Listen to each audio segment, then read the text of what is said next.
11월 8일 태영하고 메시지 시작하겠습니다. 잠시 기도하겠습니다. 하나님 아버지 감사합니다. 또 10월 둘째 주를 맞이했습니다. 오늘도 주시는 말씀 속에 각자 주어진 현장에서 답을 찾게 하시고 힘을 얻게 하시고 복음 안에 참된 행복을 찾을 수 있도록 은혜 내려 주옵소서. 우리의 영적인 상태가 가장 하나님 앞에 보실 때 영광 돌릴 수 있는 그런 시간 될 수 있도록 주님께서 모든 현장을 하나님 지키시며 인도하여 주옵소서. 성령의 인도 받는 가운데 한 주를 말씀 따라갈 수 있도록, 성령의 인도 따라갈 수 있도록, 그 속에 모든 태양의 현장이 있을 수 있도록 주님께서 축복하여 주옵소서. 예수 그리스도 이름으로 기도합니다. 아멘. 하나님의 말씀은 에스더 1장 9절입니다. 제가 봉독합니다. 왕후 와스디도 아하수에로 왕궁에서 여인들을 위하여 잔치를 베푸니라. 우리 에스더를 보고 있는 그런 속에 우리가 발견해야 될 몇 가지 중요한 그런 내용들, 폐위된 와스디인데 이런 사건이 이제 생긴 거죠. 사건 캠프. 그런 속에 에스더가 어떻게 등장하게 되고 어떻게 영향을 받았는지 그 내용을 우리가 봐야 되는데, 서론으로 우리의 신앙관, 부모의 신앙관이 어떠해야 되는가 5가지로 보겠습니다. 소유관, 거기는 경제관도 포함되는 거죠. 우리는 아무것도 가지고 온 게 없고요. 갈 때도 가지고 갈 수가 없습니다. 그래서 하나님께 우리에게 뭔가를 맡기셨다. 특히 이제 경제든 여기는 이제 헌금도 포함되겠지만 부모가 어떤 신앙관을 갖고 있느냐에 따라 후대나 미래가 달라지기 때문에 첫 번째로 소유관, 내가 무엇인가를 소유하고 있다. 그것이 경제일지 어디서부터 왔고 이걸 무엇을 위해서 사용하다가 또 어디로 그걸 남기고 갈 것이냐. 그래서 여러 가지를 포함하겠지만 물질 같은 경우는 물질 있는 곳에 내 마음이 있다 그렇게 얘기하고 있기 때문에, 그리고 교회나 또 우리가 드리는 헌금이나 우리가 살아가는 데 있어서 필요한 많은 소유가 있잖아요. 근데 다윗이 고백했고 또 믿음의 사람들이 고백했던 모든 것들은 다 주님께로 말미암아 왔고 주님께 드린 것뿐이다 이렇게 얘기하는 거예요. 신약시대 예수님 때도 마찬가지고 자기 것을 자기 것이라고 주장하지 않고 다 주와 복음을 위해서 그렇게 생을 들였던 그런 이유는 무엇일까?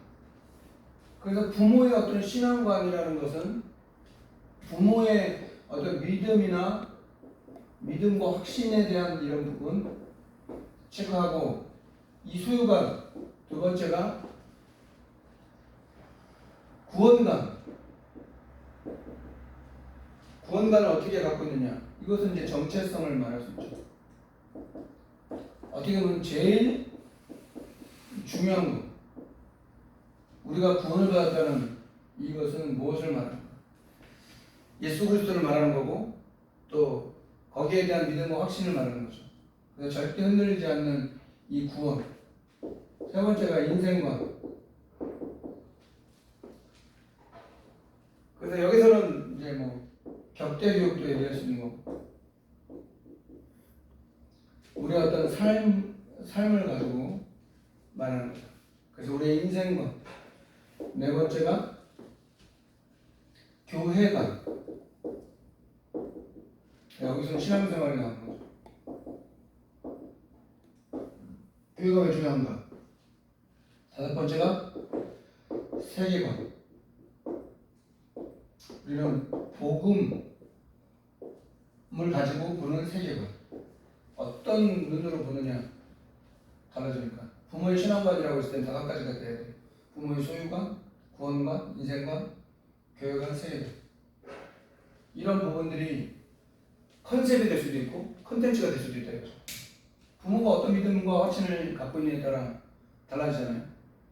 우리도 부모 이전에 우리 부모가 있었고 그 부모의 어떤 가치관이나 부모의 어떤 영적인 유산이나 부모가 어떤 믿음이나 어떤 종교나 어떻게 갖고 있느냐에 따라 후대들에게 영향을 주는 거예요. 그러니까 예수님 당시에도 똑같이 바리새인들이나 뭐 서기관들, 제사장들, 율법사들 뭐 이런 사람들이 그렇게 예수님께 신앙받았던 이유가 뭐냐면 겉과 속이 너무 다르다 이거죠. 그러니까 믿음이라는 거나 확신, 이런 믿음에 대한 부분은 이제 내적인 어떤 속사람에 대한 어떤 이런 건데 그런 게 아니고 너무 겉과 속이 다른, 그러니까 그걸 가지고 정확하게 찍은 거예요. 그래서 우리가 이 5가지를 가지고 한번 생각해 볼 필요가 있겠다. 이런 부분들은 특강을 해서라도 어떤 부모의 어떤 신앙관이 있느냐에 따라 수유관, 구원관, 인생관, 교회관, 퇴계관 이런 부분들이 우리에게 확립되어 있어야 된다. 좀 정리가 되어 있어야 된다 이거죠. 그래서 이제 뭐 하나님이 모든 걸 다 주시는 거 아닙니까? 자녀? 하나님이 주신 겁니다. 그렇죠? 부부요? 하나님을 만나게 하신 겁니다. 내가 선택한 것처럼 보이죠. 내가 낳은 것처럼 보이지만 근본적인 소유관이 다른 거예요.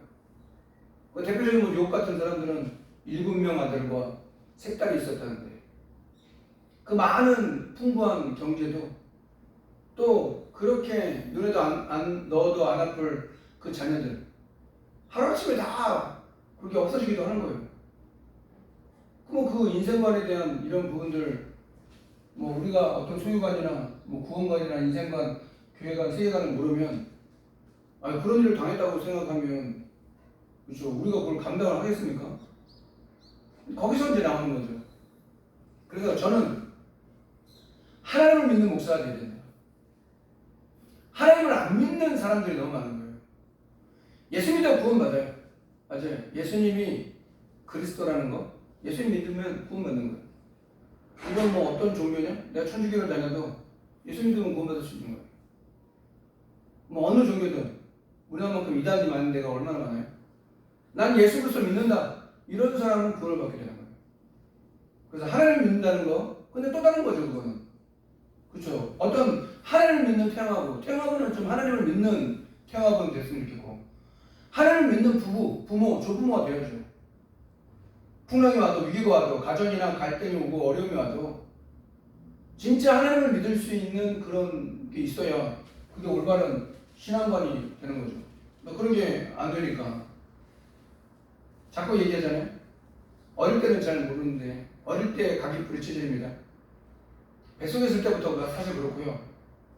또 결혼에 대한 이런 부분도 마찬가지로 결혼을 왜 하고 또 우리 부부가 돼갖고 자녀를 주시는 모든 그런 일련의 과정들 생각해보면 부모를 통해 하나님의 살아계심을 자녀들이 볼 수 있도록 그렇게 기도해야 돼요. 우리 부모가, 우리 조부모가 후대들을 볼 때 하나님의 살아계심이나 이런 걸 한 번이라도 체험할 수 있도록 그렇게 돼야지 그 방법을 우리가 찾아내는 거, 그것을 찾고 발견할 수 있는 거, 아니면 세상적인 어떤 그런 기준으로 육아를 하고 세상적인 기준으로 자녀 양육하고 세상이 하는 대로 흘러가는 대로 그렇게 키우는 게 아니라 이거죠. 그래서 유대인들이 부모들이 어떤 교육이나 그런 부분들을 칭찬하는 이유가 뭐냐면 성경에 입각한 하나님의 말씀에 입각한 그런 걸 가지고 남들이 하는 대로 따라가는 게 아니고요. 노바디라 아무도 할 수 없는 그런 일을 하는 거예요. 근데 우리나라는 문화 자체가 뭐 육아할지 뭐 육아 문화, 자녀 양육하는 그런 문화, 또 청소년 문제, 또 나중에 뭐 대학교를 간다 뭐 한다는 모든 게 이상하게 기준이 다 나예요. 나, 물질, 성공 이렇게 나오는 거예요. 그러니까 그 한계를 못 벗어나는 거예요. 부모의 한계를 못 벗어나는 거예요. 성경에는 렘넌트 7명은 부모 품 안에 있지 않았어요.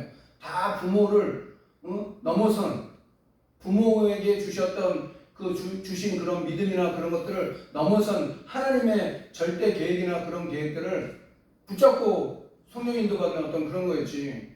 근데 우리는 뭐 매일 부모 배경, 부모가 뭐 좋은 배경이 좋겠죠. 근데 그렇게 자신있게 얘기할 수 있는 사람이 없습니다. 또 그렇게 또 된다 한들 그게 무슨 보장이 됩니까? 그 나중에 재앙이 갔을 때, 풍랑이 왔을 때, 위기가 왔을 때, 어려움이 왔을 때, 문제가 왔을 때, 갈등이 왔을 때 그런 것들을 이길 수 있는 그런 게 되냐 이거죠. 부모의 어떤 신앙이나 무슨 관이 있어야 어떻게 우리가 뭘 소유하고 있고 우리가 구원을 받았다는 게 뭔지 내 인생과 후대, 교육과 교회관, 세계관 다 밀접한 관계가 있어요. 그래서 그런 믿음이 우리에게 발견돼야 된다. 그래야 하나님을 진짜 알도록 되는 거죠.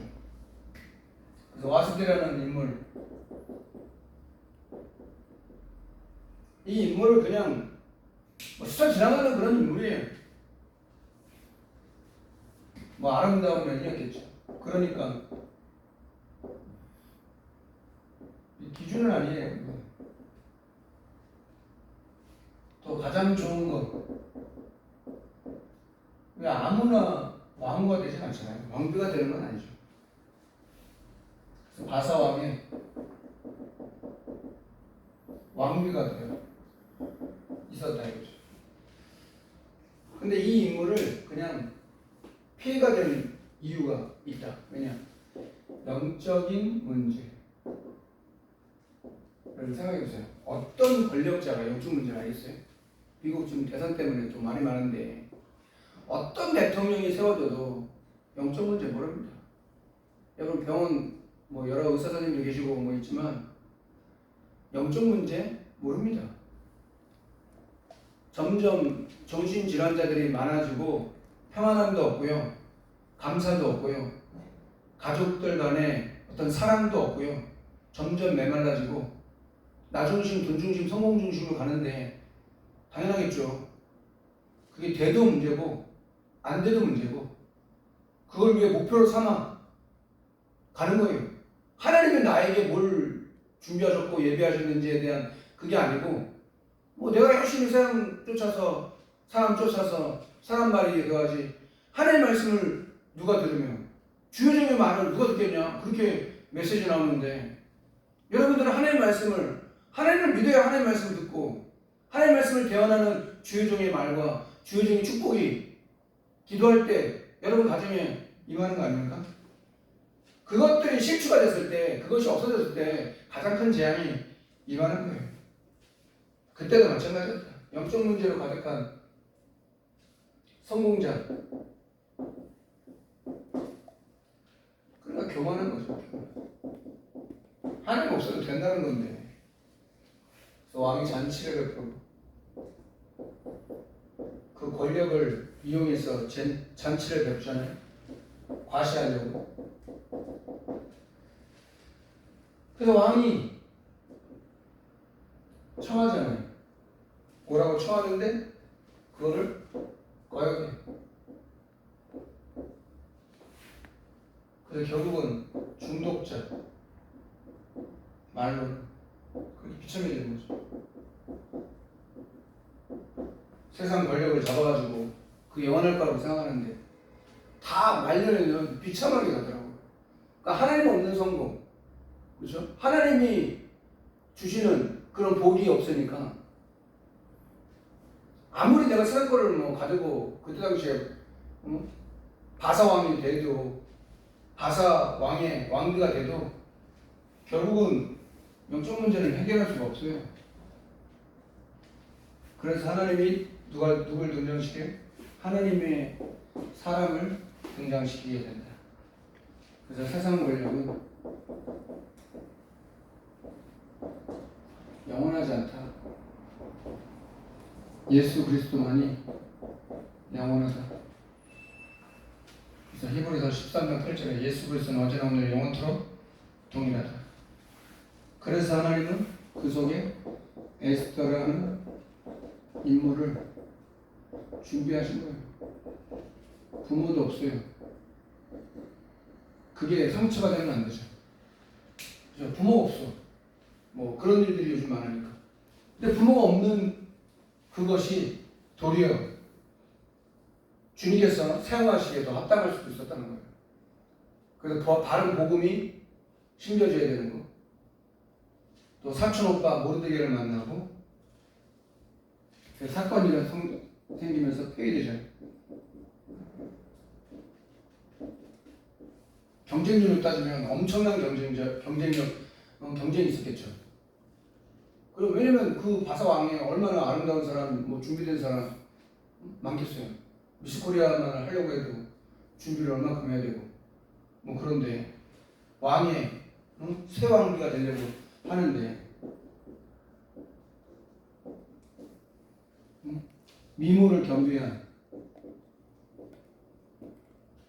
미모와 지성을 겸비한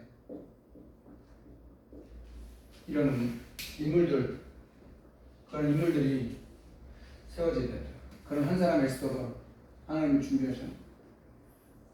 그런 게 생각해보면 부모가 기지 않았다는 것, 또 가정의 어떤 여러 가지 상처받을 수밖에 없었던 조건들, 그런 것들이 싹 다 발판이 되는 거죠.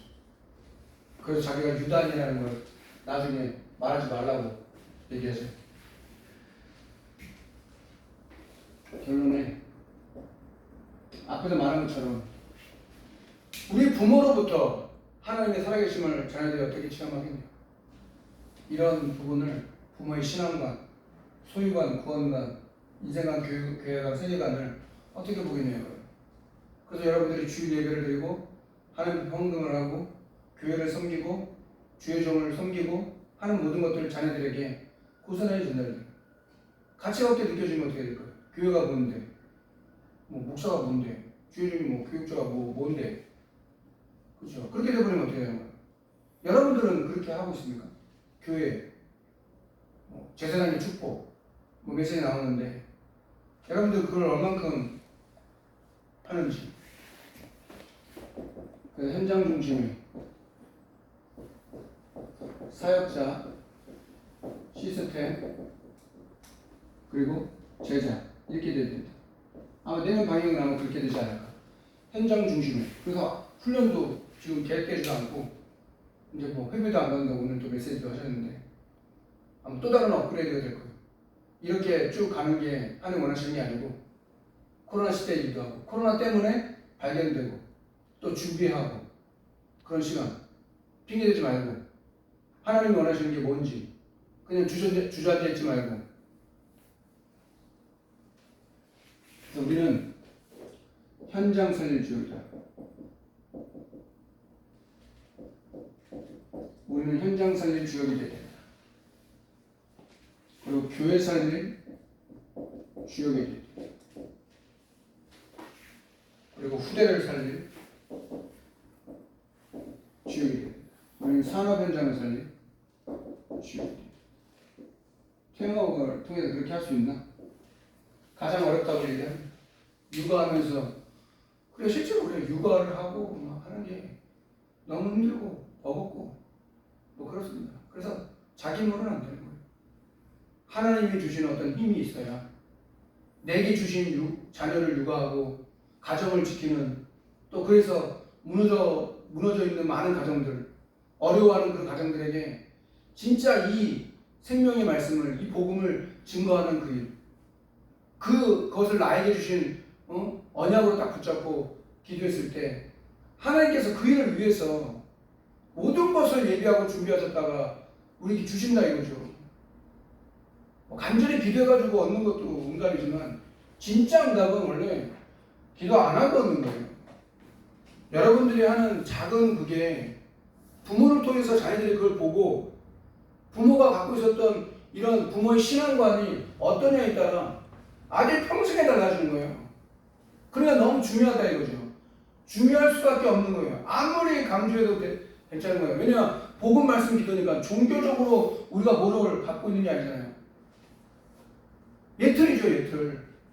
뭐 부부 사이든 자녀든 왜 다 그게 부모로부터 오는 거기 때문에 복음을 가졌고 언약을 가져서 새롭게 후대들에게 이 언약을 복음적인 이런 육아나 성경적인 육아나 언약적인 육아를 전달하고 그런 배경을 가지고 그런 바탕을 가지고 렘넌트들이 세계복음화를 꿈꾸고 하는 가장 중요한 그런 언약이 시작이 돼야 되는 시간표다. 시간이 빠르게 지나가잖아요. 그래서 이제 내년을 준비하고 기도해야 되는 그런 시간표인데 저는 이렇게 볼 때는 우리에게 있는 가난, 문헌, 질병, 인간의 영적 문제는 현장 중심의 사역을 봐야지 해결돼요. 치유받더라고. 안 그런 이상은 그냥 그대로예요. 그대로. 그냥 적당히 우리가 주어진 대로 그러면 계속 반복되는 거예요. 그걸 깰 수 있는 방법이 뭐냐? 현장 중심에 우리는 현장 살릴 주역이다. 교회 살릴, 후대 살리고 산업 현장을 살릴 주역이다.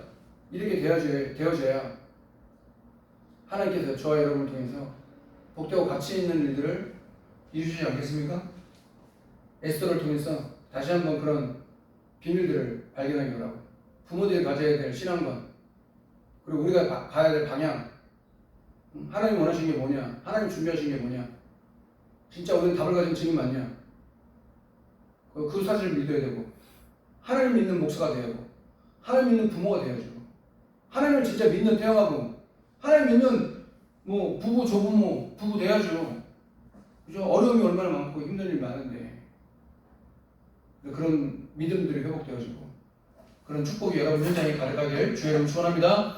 저는 기도하겠습니다. 하나님 아버지 감사합니다. 오늘도 다시 한번 말씀으로 점검하기 원합니다. 우리의 신앙관을 점검할 수 있도록.